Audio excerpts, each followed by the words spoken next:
오늘 사도행전 27장 9절부터 20절까지 말씀을 가지고 유라굴로 광풍을 만난 이유 라는 제목으로 은혜를 나누고자 합니다. 한번 따라 하시면 좋겠습니다. 유라굴로 광풍을 만난 이유. 왜 유라굴로라고 하는 광풍을 만나야 할까라는 거죠. 사복음서에 보게 되어지면요, 이 두 번의 풍랑이 있었습니다. 두 번의 성경 사건 속에 한 번은 예수님께서 그 거라사 지방을 향하여 가기 위해서 같이 배를 타시고 얘들아 저 건너편으로 건너가자 하시고 예수님은 주무셨어요. 갑자기 또 이제 풍랑이 일어났거든요. 갑자기 풍랑이 일어났는데 그래서 안 되니까 예수님 우리가 죽게 됐습니다. 일어나십시오 하고 깨웁니다. 그러자 예수님께서 일어나셔서 풍랑과 파도를 향하여 고요하라 잔잔하라 명령하셔서 순간적으로 해결이 됐어요. 한 번은 이제 마태복음 14장에 보게 되어지면 오병이어의 기적을 베푸신 이후에 그 남자만 5,000명 되어지는 그 군중들이 저 예수를 임금으로 세우면 우리가 먹고 사는 문제 해결되겠다라고 하게 됐습니다. 그러자 예수님은 제자들을 부랴부랴 빨리 배 타고 저 건너편으로 건너가라 말씀하시고 예수님은 피하셨어요. 그리고 산에 올라가셔서 기도하셨어요. 기도하시는데 바람이 심상치 않은 거예요. 그래서 이렇게 돌아다 보니까는 바람이 아주 그냥 이상한 바람이 광풍 같은 것이 부는 거예요. 그러니까 보니까는 저 배에 갈릴리 호수 가운데쯤 가 있는데 몹시 위태로운 상황이 되어졌죠. 예수님 풍랑이를 걸어서 다가가시면서 안심하라 나다 두려워하지 마라 하시면서 그래서 그 배에 오르심에 잔잔케 되는 그 역사가 이루어졌거든요. 근데 지금 사건 설명하기 위해서 두 가지의 사건, 예수님이 주무시는 배에 풍랑이 일었고 예수님을 깨웠더니 풍랑이 잔잔해졌고 안 계시는 예수님이 오르시니까 풍랑이 잔잔해졌다라고 얘기를 하는데 아무도 아멘을 안 하면은 이건 안 되는 거죠. 그렇잖아요. 아니 예수님이 깨셔서 잔잔해졌다라는데 할렐루야. 왜 기분 나쁘세요? 그냥 넉넉히 이기기만 하면 돼 그냥? 여러분 그런 상황이잖아요. 주님이 오셔서 여러분 근데 갈릴리 호수 그 지역은 해발 바다 표면보다도 마이너스 200입니다. 마이너스 200m 이게 뚝 떨어져 있죠. 여리고 같은 경우는 마이너스 400m입니다. 바다 표면보다도 400m 지하입니다. 굉장히 낮은 지역이죠. 그런데 이 갈릴리 호수 지역은 굉장히 넓거든요. 넓은데 바다 표면보다도 400m가 낮습니다.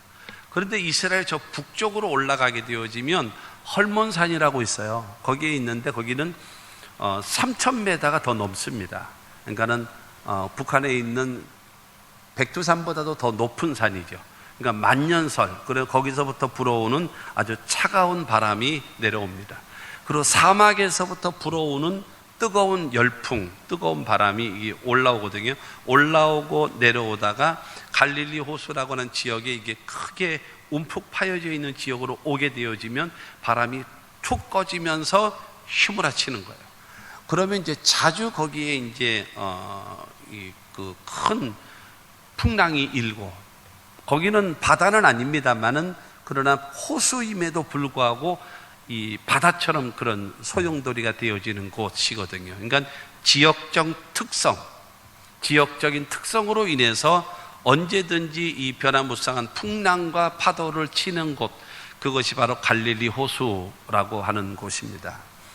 오늘 본문 말씀에 나와 있는 그 미앙이라고 하는 그곳에서 그 베닉스라고 하는 그러고 나서 로마를 향하여 가는 그 길도 바로 무엇인가 하면 지역적 특성 때문에 폭우와 그 다음에 이 폭풍우가 많이 치는 그런 이 지역에 있는 것입니다.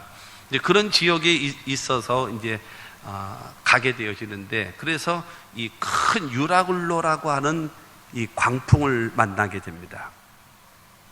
원래 사울이라는 사람은 예수 믿는 사람을 잡아서 핍박하고 심지어는 죽이는 일에 앞장섰던 사람이 사울 아닙니까? 근데 그가 다메섹 도상에서 예수를 만남으로 인해서 그 사람이 완전히 변화되고, 여러분 예수 복음을 위하여 일평생을 여러분 방향이 바뀌어져서 살아온 사람들입니다. 그러다 보니까 옛날에 이 사울이라는 사람처럼 열심히 있었던 사람들이 저 바울이라는 사람을 죽이기 전에는 우리가 먹지도 말고 마시지도 말자, 그리고 40명이 여러분 서약을 했습니다. 그래가지고 어떻게 하든지 간에 저 사울을 죽이자. 그러니까는 우리 기독교로 말하면 바울이죠. 저 바울을 죽이자. 이렇게 되어진 거예요. 그러니까 굉장히 말하자면 위험스러운 상황이죠. 위험스러운 상황이 되어지니까는 사도행전 23장 11절 말씀 보게 되어지면, 그날 밤에 주께서 바울 곁에 서서 이르시되 담대하라, 내가 예루살렘에서 나의 일을 증언한 것 같이 로마에서도 증언하여야 하리라 하시니라. 그 두려워하고 있고 걱정하고 있는 바울에게 하나님께서 말씀하시는 겁니다. 바울아, 두려워하지 마라. 담대해라. 그리고 네가 예루살렘에서 나를 증언했잖아. 예루살렘에서 나를 증거했잖아. 근데 로마에 가서도 나를 증거해야 된다. 알았지? 그 대신에 내가 너 지켜줄게. 말하자면 이거예요. 지금 걱정하지 마. 저 40명이 너를 죽이려고 그래? 걱정하지 마. 네가 로마에 가서 가이사 앞에 가서도 나를 전해야 되고 복음을 전해야 될 것이기 때문에 내가 너를 책임져 줄 거야. 걱정하지 마. 예루살렘에서 나를 증언한 것처럼 그대로 가서 로마에 가서도 하거라 하시면서 예수님께서 조건을 걸으신 거예요. 그러면서 그를 지켜줬어요. 그러니까 이 바울이 로마 시민권자였기 때문에 그들에게 가서 이제 말합니다. 나는 로마 시민권자이기 때문에 그 로마의 황제인 가이사에게 나에 대해서 나의 죄목이 뭔지 판단받기를 원합니다. 그러니까 지금으로 말하면 대법원에다가 상소를 하는 거예요. 항소를 해가지고 내가 거기서 판결을 받겠습니다 라고 하는 그런 의도죠. 그렇게 되어져서 결국에는 이 과정을 생략하고 그 다음에 이제 바울과 함께 이제 사람들이 로마로 가게 되어졌습니다. 그래서 이제 이 알렉산드리아호라고 하는 배를 타서 그 다음에 거기에는 이제 많은 선장도 있고 선주도 있고 많은 승객들도 있고 그 다음에 죄수들도 있었어요. 그래서 276명이라고 하는 사람들이 그 배를 타고 이제 로마를 향하여 여러분 가고 있는 상황. 근데 그렇게 가다가 만난 것이 유라굴로라고 하는 여러분 광풍을 만나게 되어지는 것입니다. 그러면 오늘 말씀을 통해서 첫째로 유라굴로 광풍을 만난 이유가 있습니다.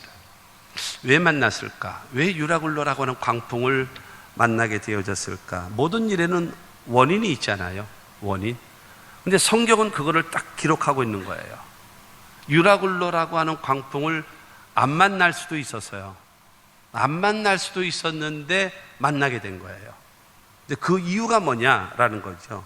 오늘 9절부터 11절까지 말씀을 보면 여러 날이 걸려 금식하는 절기가 이미 지났으므로 항해하기가 위태한지라 바울이 그들을 권하여 말하되 여러분이여 내가 보니 이번 항해가 화물과 배만 아니라 우리 생명에도 타격과 많은 손해를 끼치리라 하되 백부장이 선장과 선주의 말을 바울의 말보다 더 믿더라 하십니다. 바울의 말보다도 여러분 선장과 선주의 말을 여러분 이 백부장 율리오라는 사람이 더 믿은 거예요. 알렉산드리아호라고 하는 이 배를 총책임을 지고 가는 이 율리오라고 하는 이 백부장이 결정을 하거든요. 그런데 그곳에서 미항에서 이제 출발하려고 할 때에 백부장님 여기서 가시면 안 됩니다. 겨울을 지나고 지금 9월 중순인데 이 9월 중순이라고 하는 겁니다. 그러니까 그 당시는 무엇인가 하면 이 대속죄일이 9월 24일입니다. 그러면 9월 중순 아닙니까? 9월 중순이 지나게 되어지면 그 지중해 지역에 무엇가 오는가 하면은요, 거기에는 이 겨울을 나기까지 심한 폭풍, 그러니까 이 광풍 같은 그런 것들이 많이 옵니다. 그렇기 때문에 항해하기가 굉장히 위험스러운 거예요. 이 바울은 그것을 여러분 알고 있었단 말입니다. 알고 있기 때문에 지금 우리가 항해를 하게 되어지면 위험합니다. 배도 위험하고 물건도 위험하고 사람의 생명도 위험합니다. 그러므로 이곳 미항에서 겨울을 지나고 나서 가는 것이 안전할 것입니다 라고 말을 했습니다. 여러분, 그러자 여러분, 이 책임자인 율리오는 선장을 불렀습니다. 선장, 선주 이리 오시오. 지금 저 바울이라고 하는 선지자가 그 선지자라는 사람이 말을 하는데 지금 가면 위험하다네. 겨울을 지난 다음에 여기서 가자라고 하는데 선장 어떻게 생각하시오? 그랬더니 무슨 소리 하는 거예요? 지금은 괜찮아요. 지금은 아무 이상 없습니다.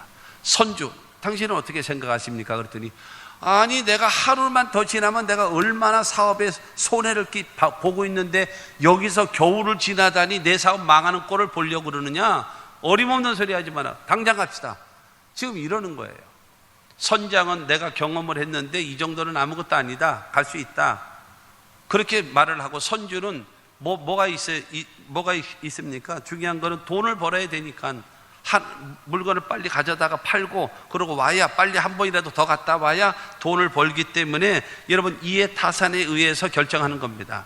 중요한 거는 가야 됩니다. 그러니까는 이 율리오는 가야 되겠습니다. 근데 바울은 말하는 겁니다. 내가 여러분 고린도 그 후서 11장에 보면은 내가 태장으로 맞고 그 다음에 3번의 파산의 위험을 당하고 파산, 그러니까는 배를 타고 가다가 이 3번이나 죽을 뻔한 상황, 그게 바로 이 지중해 바다거든요. 지중해 바다.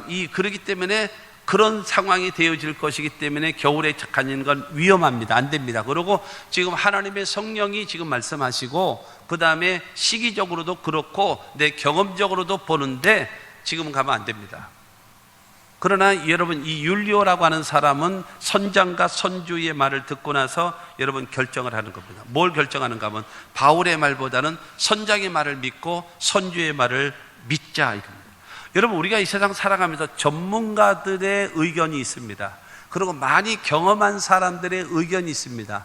그러나 그것을 여러분 소홀히 여기거나 무시하거나 그래서는 절대로 안 될 겁니다. 그러나 여러분 하나님께서는 나라의 흥망성쇠를 주장하고 계시고 내 개인의 생사화복을 주관하시는 전능하신 하나님의 말씀이 우선시 되어져야 성도인 겁니다. 마스크를 썼어도 아멘을 하세요.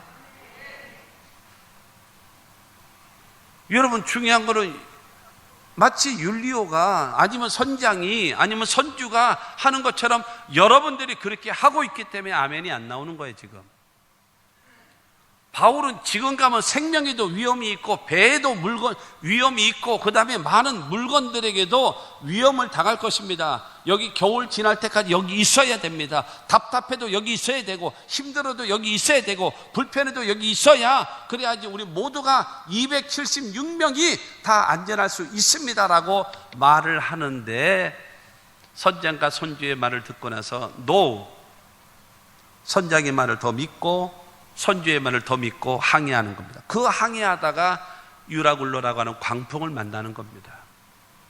바울은 성령의 인도하심을 따라서 경험을 통해서 여러분 그래서 그걸 이야기해 주는데 선장과 선주의 말을 더 믿었던 율리오는 여러분 항해를 명령을 하고 가다가 유라굴로라고 하는 풍랑을 만납니다. 두 번째로는요 12절에 보면 그 항구가 겨울을 지내기에 불편함으로, 이게 미항이라는 항구거든요. 미항이라고 하는 이름은 예쁘죠.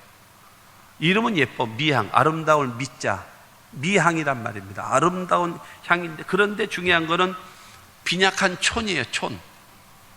빈약한 촌이고 겨울에는 추워요.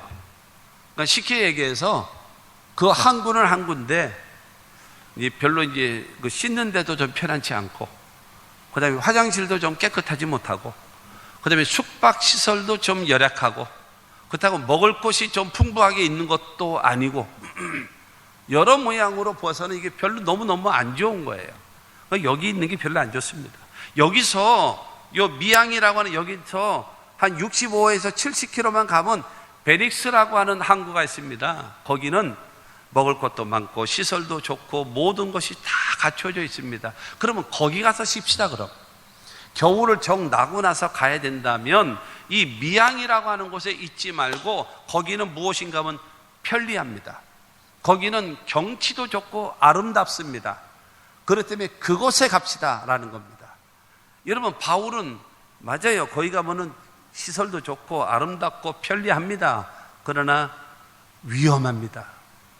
여러분, 안전한 것이 먼저입니까? 편안하고 아름다운 것이 먼저입니까? 안전이 먼저거든요. 아닌 것 같으네요. 목숨을 걸고 편하고 아름다운 것이 더 좋습니까?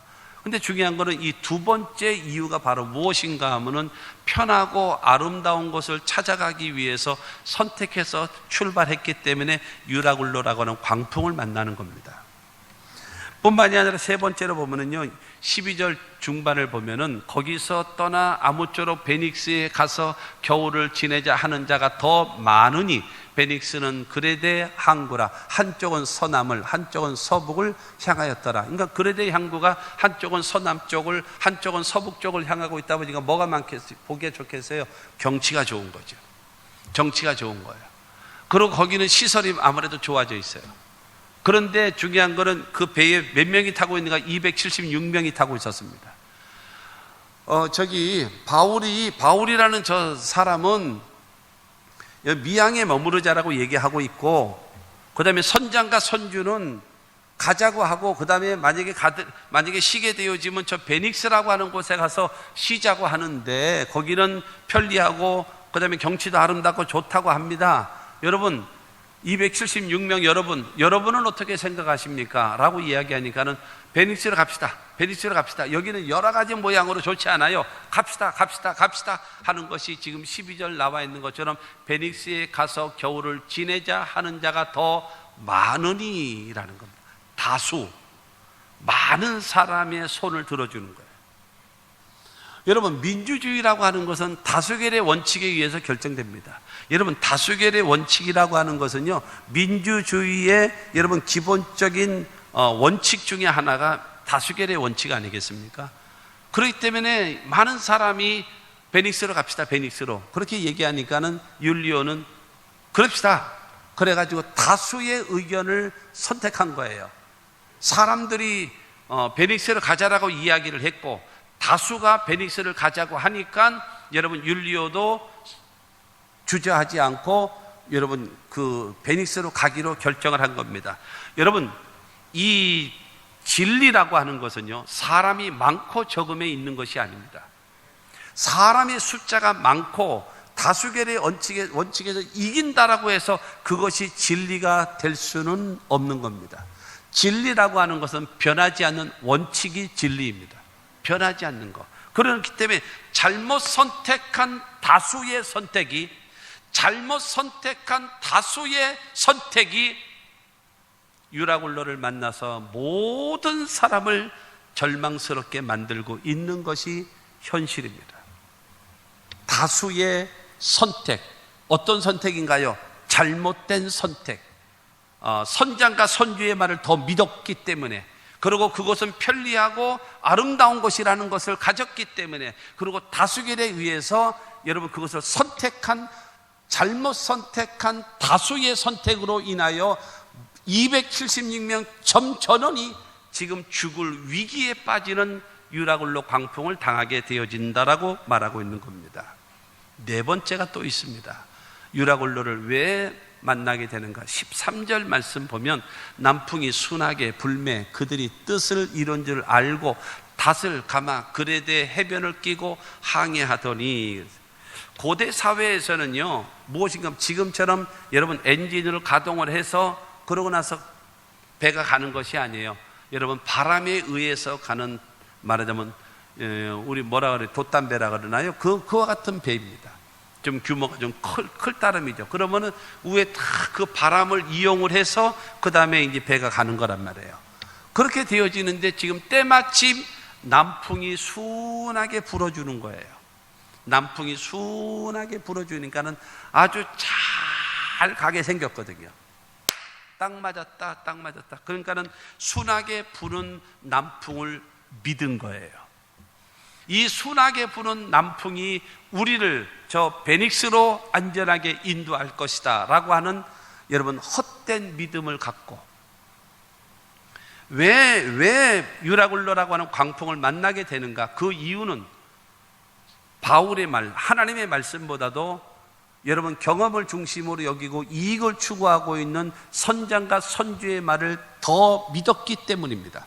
두 번째로 아름다운 것, 편리한 것, 좋은 것을 먼저 여러분 안전보다도 먼저 생각하고 갔기 때문에 유라굴로라고 하는 광풍을 만나는 겁니다. 그리고 여러분 이 진리인 소수의 말보다도 여러분 잘못 선택하는 다수 많은 사람의 편을 들어줘서 항해를 함으로 인하여서 여러분 유라굴로라고 하는 광풍을 만나는 겁니다. 그리고 그때 때마침 불어오는 남풍이 순하게 불어오고 있는 그걸 보고 봐라 우리를 도와주지 않냐. 여러분 그들이 뜻을 이룬 줄 알고 맞다 우리 뜻다 딱 맞다 지금 순풍이 지금 이게 불지 않냐. 조금 있으면 그레데라고 하는 섬을 지나갈 때에 거기는 2000배다가 넘는 높은 산에서 불어오는 강력한 북풍이 있는 것은 생각지도 못하고 지금 순하게 남풍이 불어오는 것을 보고 나서 됐다 이러면 갈 수 있다라고 하면서 그들은 출발함으로 인하여 유라굴로라고 하는 광풍을 만나게 되어진다라는 겁니다. 사랑하는 성도 여러분, 모든 것이 보이는 것이 답니까? 그렇지 않아요. 예를 들어서 아브라함이 조카 롯하고 조카 롯아 우리 둘이 좋고 밑에 종들이 싸우면 되겠냐? 네가 우하면 내가 좌하고 네가 동하면 내가 서할 테니까 네가 먼저 선택을 해라. 그랬더니 롯이 이렇게 봅니다. 동서남북을 이렇게 쫙 돌아봅니다. 돌아보고 저 동편 쪽을 딱 바라보니까 소돔 고모라 성, 멸망당하기 이전에 소돔 고모라 성 쪽을 딱 보니까는 성경이 보니까 에덴 동산과 같이 물도 넉넉하고 풀도 많고 살기도 좋아 보이는 거예요. 삼촌, 내가 저쪽 가겠습니다. 그 건너편을 보니까 정말로 여러분 황량한 모래만 있는 황야입니다. 그러나 롯이 선택한 것이 어딘가 소돔 고모라 성을 그 지역을 선택한 겁니다. 에덴 동산 같고 물도 많고 풀도 많고 정말로 살기 좋아 보이는 그곳. 그러나 그곳을 여러분 간 결과는 어떻게 되어졌나요?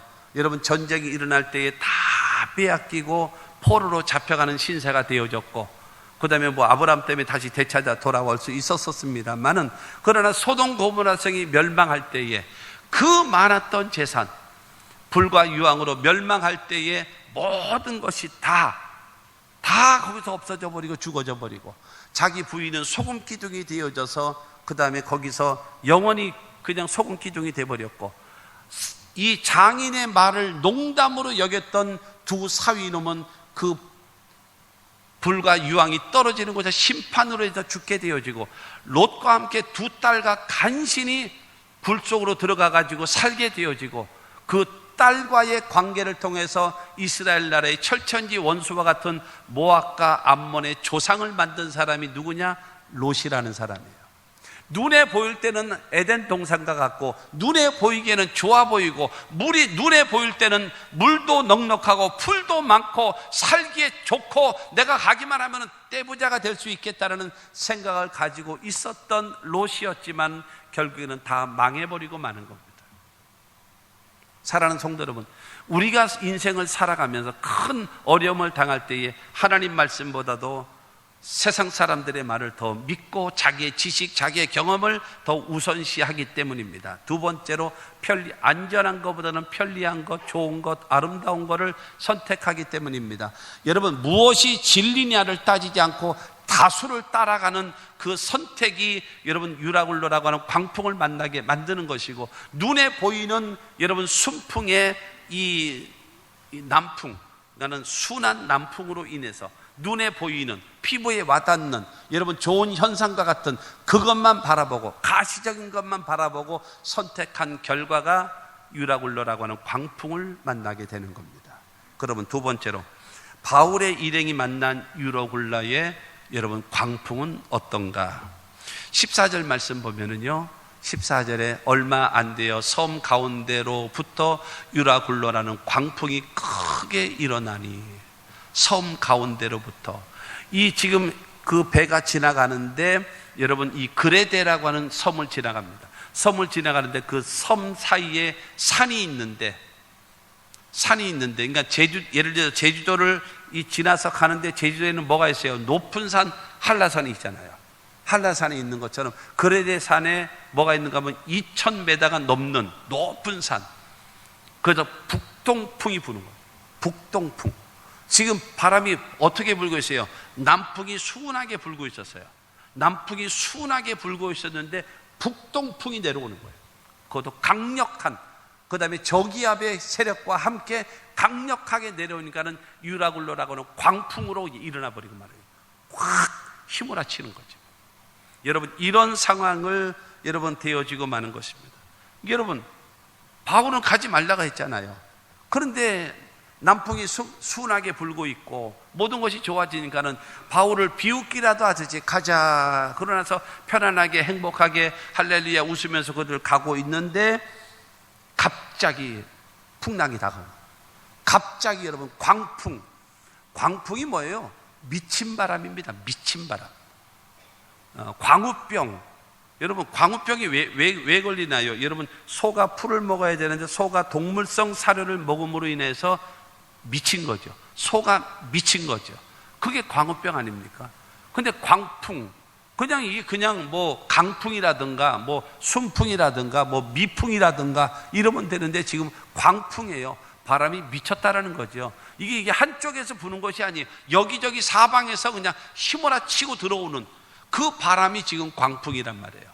이 광풍이 휘몰아침으로 인하여서 여러분, 그들은 알렉산드리아 호는요, 그야말로 유라굴로라고 하는 광풍을 만나게 됩니다. 그래서 결과는 어떻게 되어지는가? 15절 말씀 보면 배가 밀려 바람을 맞춰 갈 수 없어 가는 대로 두고 쫓겨가다가 바람 부는 대로 물결 치는 대로 이 큰 배가 276명이나 태웠던 이 큰 배가 여러분 바람에 밀려서 여러분 물에 밀려서 파도에 밀려서 휘청거리고 그러면서 여러분 이 배가 가고 있는 겁니다. 인간의 기술, 인간의 지식, 인간의 경험, 이 모든 것이 전부 다 속수무책이에요. 배가 밀려 바람을 맞추어 갈 수 없어서 가는 대로 쫓겨가는 겁니다. 바람 부는 대로, 물결 치는 대로 그냥 휘몰아치면서 가고 있는 상황입니다. 자, 18절, 19절 말씀 보면 우리가 풍랑으로 심히 애쓰다가 이튿날 사공들이 짐을 바다에 풀어버리고 사흘째 되는 날에 배의 기구를 그들의 손으로 내버리니라.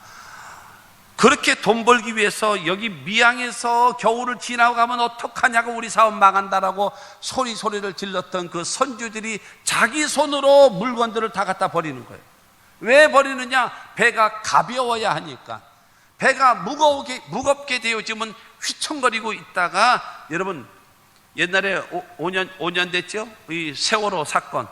세월호가 잘못되어진 것이 밑에 그 복원역을 세워져 있는 물을 많이 있어야 되는데 그거를 줄였어요. 그래가지고 그 자동차를 짐을 더 많이 싣기 위해서 그걸 늘렸습니다.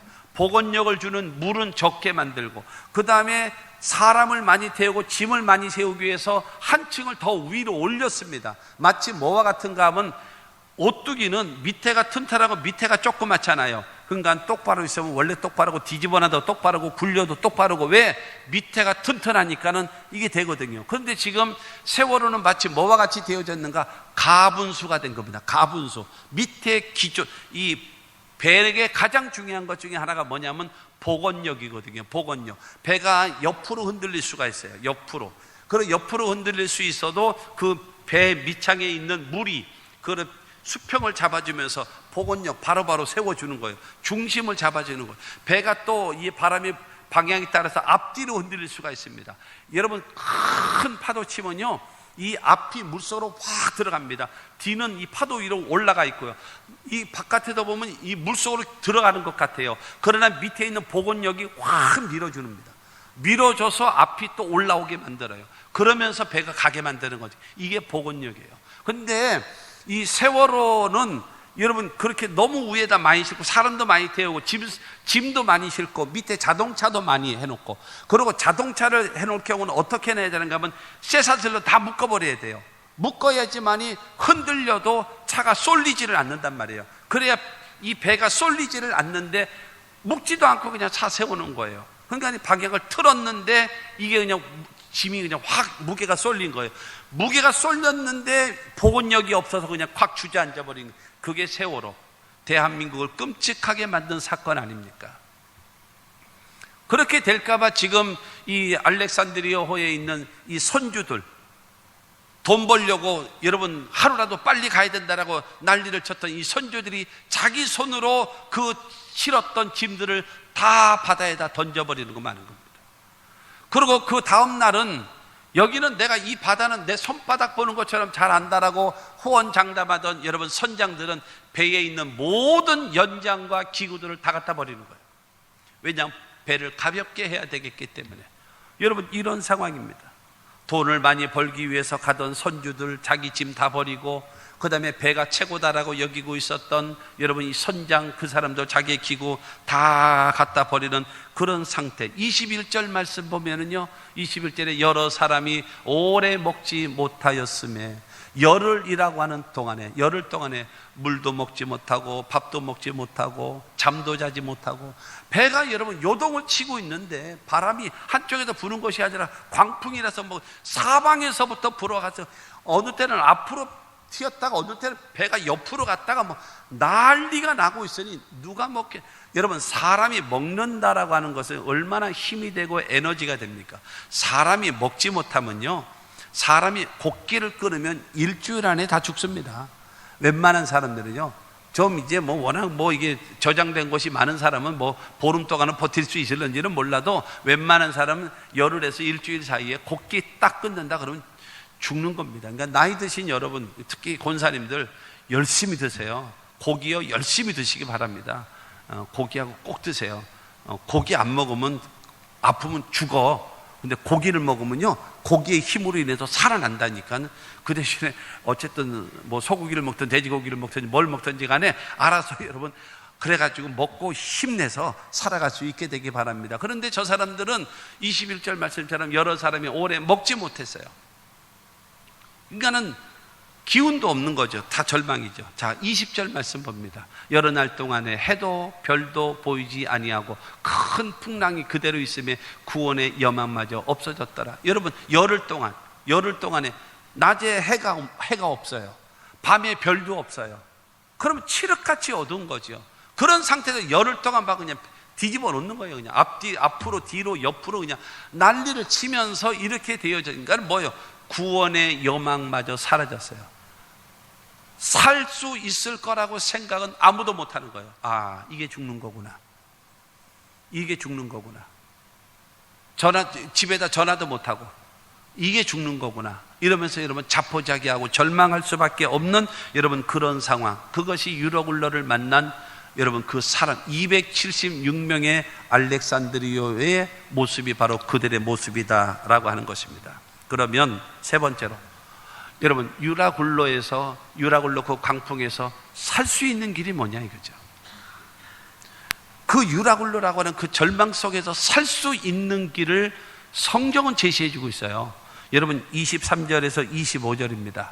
내가 속한 바 곧 내가 섬기는 하나님의 사자가 어젯밤에 내 곁에 서서 말하되, 바울아 두려워하지 말라. 내가 가이사 앞에 서야 하겠고 또 하나님께서 너와 함께 항의하는 자를 다 내게 주셨다 하였으니, 그러므로 여러분이요 안심하라. 나는 내게 말씀하신 그대로 되리라고 하나님을 믿노라. 지금 바울이 말하는 거예요. 여러분 사도 바울은 말합니다. 나는 하나님께 속한 사람입니다.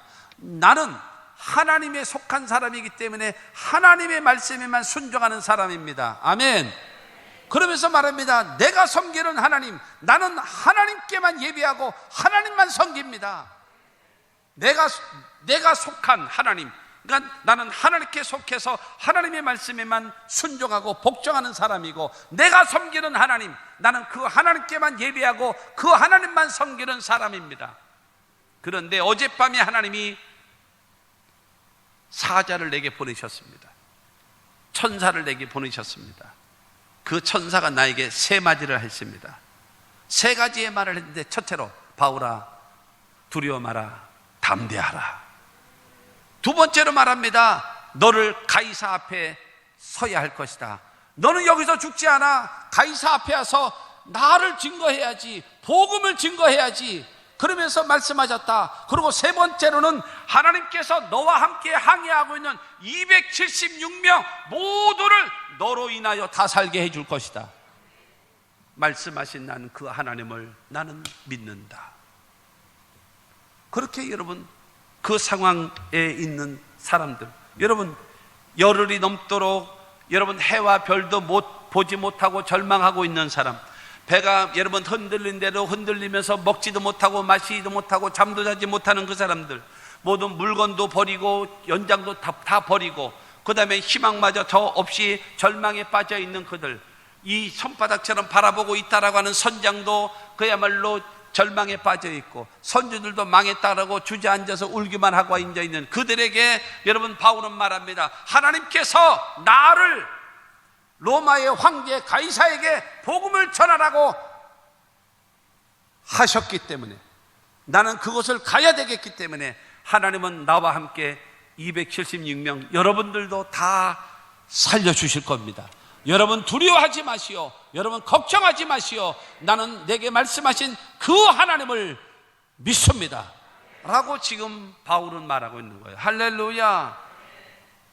여러분 이와 같은 역사, 여러분 하나님께서 로마를 통해서, 여러분 그 있잖아요, 아까 23장 11절 말씀처럼 40명이 바울을 죽이려고, 바울을 죽이기 전에는 먹지도 않고 마시지도 않겠다라고 다짐했던 그들이 있었을 때에 하나님이 말씀하잖아요. 바울아 담대하라. 네가 예루살렘에서 나를 증언했던 것처럼 로마에 가서도 나를 증언해야 돼. 알았지? 그렇게 말씀해. 알았어요, 할게요. 그러니까 걱정하지 마, 내가 너를 지켜줄게. 그러나서 하나님도 그를 지켜주셨거든요. 할렐루야. 지금 여러분, 지금 사도행전 27장 23절 24절을 통해서 하신 말씀이 바로 무엇인가 하면, 내가 너를 로마의 황제 가이사 앞에 세워서 복음을 전하고 예수를 전하게끔 내가 너를 보낼 거야. 야, 너만 살리고 나머지는 다 죽었다. 이거는 그림이 안 맞잖아. 그러니까 너를 로마에 보내기 위해서 276명도 다 살린다. 아멘 하세요. 바울을 살리기 위해서, 여러분 바울은 살리고 나머지는 다 죽었다 이러면 이거는 하나님 영광 가리우게 되지 않겠습니까? 바울 때문에 모든 사람이 다 살게 되는 거예요. 그러면서 하나님께서 말씀하시는 거예요. 내가 너를 가이사 앞에 나를 전하게 만들고 복음을 전하게 할 거야. 그러므로 너는 걱정하지 마. 너로 인해서 276명을 다 살릴 수 있게끔 만든다라는 것을 기억하라. 두려워하지 마라. 담대하라. 근데 이렇게 말씀하신 나는 하나님을 믿노라. 여러분 바울은 그들에게 그 말을 하면서 용기를 내주는 것입니다. 여러분 하나님께서 우리를 살려주신 조건이, 그러니까 바울과 더불어 그의 일행을 살려주시는 조건이 무엇입니까? 바울이 로마 황제에게 복음을 전하는 겁니다. 대한민국이 유라굴로라고 하는 광풍이 휩싸여 있습니다. 여러분 대한민국의 교회들이 유라굴로라고 하는 광풍에 휩싸여 있습니다. 여러분 전 세계 지금 선진국들은 경제적으로 굉장히 호황입니다. 근데 우리나라 경제는 굉장히 어렵습니다. 왜 그런지 모르겠어요. 많이 어렵습니다.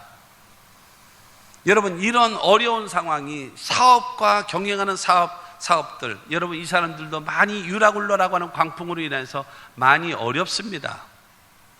여러분 이런 불안과 여러 가지, 물론 돈 버는 사람도 있어요. 이 상황에서 이번 저거 해서 돈 번 사람도 없지 않아 있습니다. 그러고 또한 무엇인가 하면 여러분들의 가정이 유라굴로라고 하는 광풍으로 인해서 어려움을 당하고, 우리 개인들이 또한 질병이라고 하는 것을 유라굴로라고 하는 광풍과 같은 것이 다가와서 우리를 어렵게 만들고 있습니다. 여기서 해결하는 방법이 무엇일까요?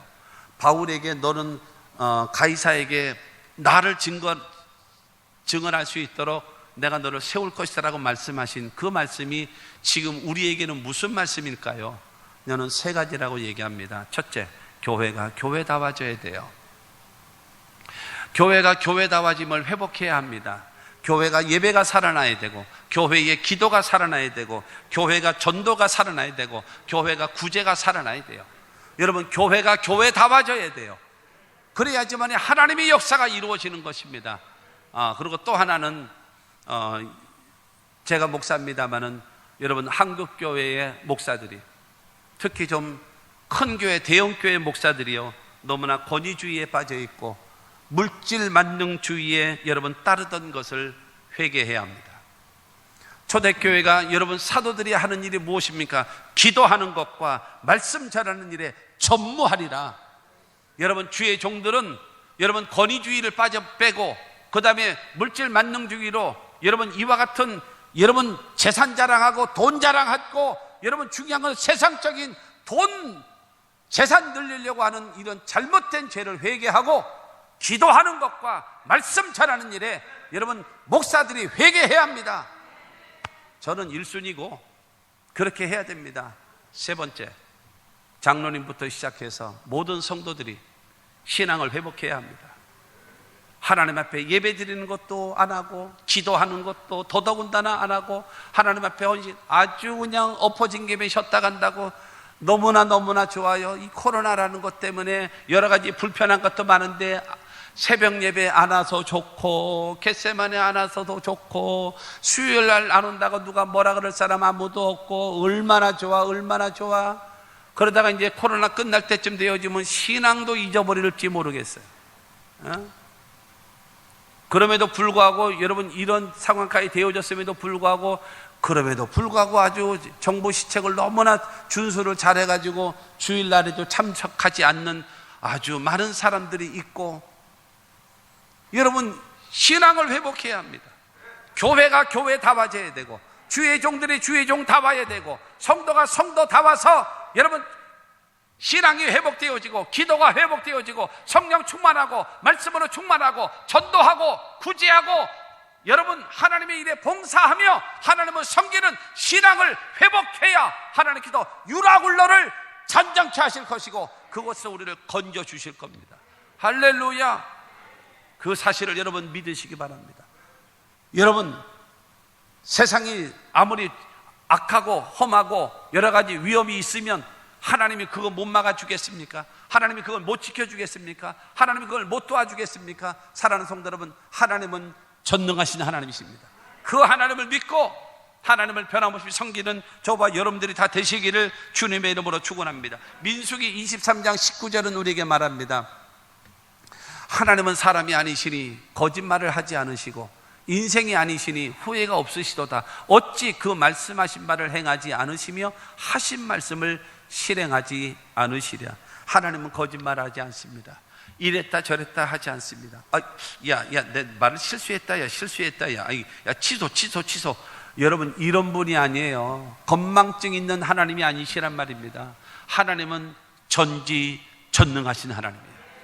그렇기 때문에 약속하신 말씀을 붙잡고 여러분 뒤로 물러가지 않고 기도하고 여러분 응답받고 기적을 체험하는 하나님의 사람들이 되기를 주님의 이름으로 축원합니다. 우리는 여러분 바울이 말했던 것처럼 나는 하나님께 속한 사람입니다. 하나님께 속했잖아요. 하나님께 속했기 때문에 하나님의 말씀에만 순종하는 사람입니다. 내가 섬기는 하나님, 나는 하나님만 섬기고 하나님께만 예배하고 기도합니다. 이와 같은 신앙 생활을 하시면서 그리고 영혼 구원의 앞장서는 저와 여러분들이 되시기를 주님의 이름으로 축원합니다. 바울을 살리시고 알렉산드리아 호에 있는 276명을 살리신 것처럼 교회가 교회다워지고 주의 종들이 주의 종다워지고 성도가 성도다워져서 여러분 때문에, 우리 때문에 여러분의 가정이 잘 되고 여러분의 사업이 잘 되고 여러분 교회가 잘 되고 우리 때문에 국가가 잘 될 수 있는 그 은혜가 임해야 되지 않겠습니까? 그러므로 사랑하는 성도 여러분, 이 유라굴로라고 하는 광풍 속에서 하나님께서 처방을 내리지 않았습니까? 바울아 담대하라. 네가 가이사 앞에 서야 할 것이다. 너와 함께하고 있는 자를 내가 너에게 다 주리라. 당신 때문에 내가 되는군요. 당신 때문에 내가 살았군요. 당신 때문에 내가 축복을 받는군요. 할렐루야. 이렇게 간증할 수 있고 이런 소리를 들을 수 있는 여러분, 그와 같은 하나님, 여러분 요셉이라는 사람이 하나님과의 바른 관계를 맺고 있어서 요셉 때문에 보디발 가정이 잘 됐고, 요셉 때문에 그야말로 이 애굽이 살게 되고, 요셉 때문에 자기 아버지와 더불어 70명의 가족을 살리고 주변에 있는 여러분 중동 지역 모든 나라를 다 살릴 수 있는 위대한 역사를 이뤘던 것처럼 저와 여러분들이 신앙을 회복하고 하나님과의 관계가 회복되어져서 여러분이 살고, 여러분의 가정이 살고, 여러분 교회가 살고, 사업이 살고, 국가도 살릴 수 있는 하나님의 사람들이 될 수 있게 되기를 주님의 이름으로 축원합니다. 여러분 유라굴로를 여러분 만난 이유가 뭐였었나요? 하나님의 바울을 통해서 주시는 하나님의 말씀보다도 선장의 말을 더 믿고 선주의 말을 더 믿어서 그렇지 않습니까? 여러분은 안 그렇습니까? 여러분 두 번째가 뭐였었나요? 여러분 편리한 것, 아름다운 것, 그거를 선택하기 위해서 여러분 지금은 부족하고 이 불편하고 이곳에 있지 말고 그곳에로 가자라고 하는 그 마음 때문에, 그 다음에 잘못 선택하는 다수를 따라가다가, 그 다음에 눈에 보이는 순풍의 남풍을 바라보고 눈에 보이는 것을 바라보고 선택했다가 유라굴로라고 하는 광풍을 만나는 것입니다. 광풍을 만난 여러분 결과는 어떻게 되어지나요? 모든 것을 다 잃어버리고 빼앗기고 절망, 좌절, 자포자기 할 수밖에 없는 상황이 되어버리고 말지 않았습니까? 그런데 주님께서 우리에게 말씀하십니다. 바울아, 두려워하지 마라. 네가 가이사 앞에 서야 될 것이다. 그 다음에 너와 함께한 사람을 다 내게 주셨다. 나로 인하여 우리에 속한 모든 사람이 다 살릴 수 있는 하나님의 사람들이 되시기를 바라고, 나로 인하여 내가 좋고 너도 좋고 우리 모두가 다 좋을 수 있는 하나님의 사람이 되시기를 바랍니다. 바울이 여러분 마지막으로 고백했던 것처럼 25절을 우리 보면서 여러분 큰 소리를 한번 읽겠습니다. 25절. 그러므로 여러분이요 안심하라. 나는 내게 말씀하신 그대로 되리라고 하나님을 믿노라. 교회가 교회다워지고 주의 종이 주의 종다워지고 성도가 성도다워지면 유라굴로 광풍에서 여러분 저와 여러분들을 건져 주실 겁니다. 이 광풍을 잠재우실 것입니다. 이 은혜가 우리 모두에게 있게 되기를 주의 이름으로 축원합니다.